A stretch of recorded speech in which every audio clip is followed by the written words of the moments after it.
A $300,000 house with $9,000 of closing costs didn't cost you $300,000. It cost you $309,000. That's what left your hands.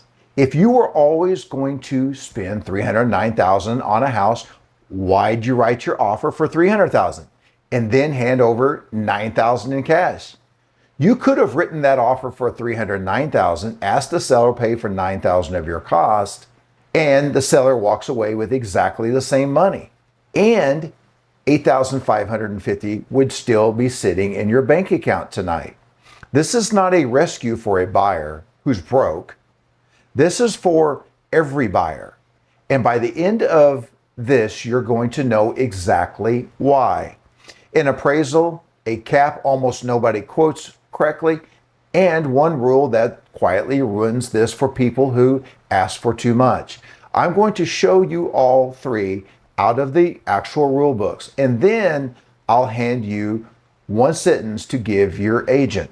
I'm David Lurvy. I'm a licensed mortgage loan officer, and I've watched people wire money to a closing table that never needed to leave their account. Let's run it on real numbers. Same house both times. 30-year fixed, which at these terms is an annual percentage rate of 7.38. Offer one, the one almost everybody writes, $300,000, your down payment is $15,000, and you pay your own closing cost and prepaids around $9,000.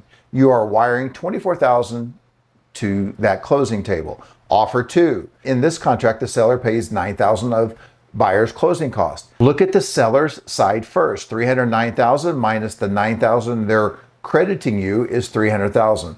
Their net didn't move. Now your side, 5% down, $309 is $1,550. Your loan is $293,550, and your closing cost, you're not paying them, the seller is. So you wire $15,450 instead of $24,000.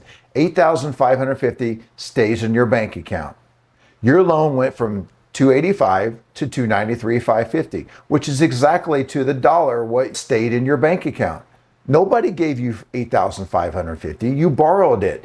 You financed your closing cost at your mortgage rate over 30 years, and the seller was the vehicle. Is that a good loan? $69 a month to keep $85.50. Two things, then we'll get back to this. If this is helping, tap like and hit subscribe if you want more of these videos. And second thing, I'm a licensed mortgage loan officer. This is what I do all day. If you want to go through your exact situation, the QR code and my email are on the screen, and both are in the description in the pinned comment as well. Book a free call or just email me. Want to run your numbers first? My free payment calculator is linked down below as well. All right, so back to it here. The house has to appraise at $309,000 because your lender doesn't lend against the price. Fannie Mae's rule is one sentence long. The property value is the lower of the sales price or the current appraised value. FHA calls it the adjusted value, and it works the same way. So if you write a $309,000 contract and the appraiser comes back at $300,000, your loan gets calculated at $300,000. You're short. The appraiser sees the credit, and the appraiser is required to analyze it. A house listed at $315,000 that's been on the market for 60 days, and you're about to offer $300,000, offer $309 with $9,000 back to you instead. That's still under list. It appraises without breaking a sweat, and to the seller, $309 reads like a better offer than $300,000, even though their net is identical. Where it does not work is when you're already stretching over asking in a bidding war. You can only hide your closing cost inside the value the house already has. Second wall. This is the one people get wrong constantly, including plenty of agents. There's a limit on how much the seller is allowed to pay for you, and it changes based upon your loan and your down payment. Conventional loan on a house you're going to live in, less than 10% down, the seller can pay 3% of the price. Between 10 and 25% down, 6%, more than 25% down, they can pay 9%. That's Fannie Mae's guides, and Freddie Mac reads the same way. Now, read that again. because it runs backwards from what you'd want.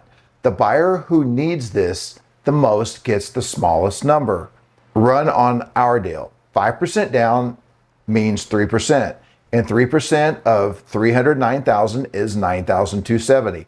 Our credit was $9,000. We fit under by 270. If your closing costs had came in at 11,000 instead of 9,000, this whole plan is dead on a conventional loan at 5% down, which is exactly the moment you stop and look at other programs. FHA gives you 6% at 3.5% down. That is double the conventional cap at a smaller down payment. USDA is 6% of the sales price as well. And VA, its own thing entirely, and almost everybody states it's wrong.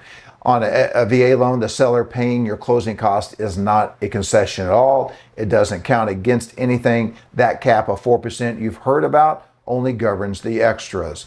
Paying off your credit cards, prepaying your taxes and insurance, covering the funding fee. Ordinary closing costs sit completely outside that cap. So if you're using your VA benefit, you've got more room than anybody watching this. If it's a rental property, conventional drops you to 2% at any down payment. Plan around that before you write the offer, not after. Third wall, this one's short and it burns people. That credit can only pay real cost. It cannot be your down payment. It cannot become a check. Fannie Mae says it in one sentence. Contributions may not be used to make the borrower's down payment, meet reserve requirements, or meet minimum borrower contribution requirements. FHA says the same thing about your minimum requirement investment. That's your 3.5%, and the seller cannot touch it. And if you ask for more than your costs actually are, you don't get to keep the extra. On a conventional loan, the overage becomes a sales concession. It gets subtracted from the price and your loan is recalculated on a lower number. On FHA, they call it an inducement to purchase, and they knock it off the value dollar for dollar, which is why you size this off your loan estimate and not off of a guess. Get the real numbers from your loan officer before the offer goes in, and ask for that with a little room on top. Everybody teaches this as a rescue. That is not what this is. Do the division. It takes about 10 years of payments before that money is spent. And the entire time you're holding $8,550. The water heater, the air conditioner in year 3, the 4 months you didn't see coming. You borrowed $8,550 at 6.675. So you wouldn't have to borrow $5,000 at 23% later. That's a good trade at any income. So write the offer at $309,000 with $9,000 in seller paid closing costs. The seller's net doesn't move. Your cash out of pocket goes from $24,000 to $15,450. Your payment goes up about $69 a month. And here's the sentence to hand your agent. Write it at $309,000 with $9,000 in seller paid closing cost. That's the whole ask. They'll know exactly what to do. The buyer who walked into this video was going to spend the same $309,000 either way, and just hand over the cash part because that's what everybody does. The buyer walking out writes a better looking offer, hands the seller the exact same check, and keeps $8,550. Same house, same day. The only thing that changed is which line of the contract the money sat on. One last thing. If you want me to look at your numbers, scan the QR code or send me an email. Those are both back on the screen. I also have the links in the description and the pinned comment, which is the top comment. Book a call with me or email me. There's no pressure either way. We'll just go over numbers. I'll see you in the next one.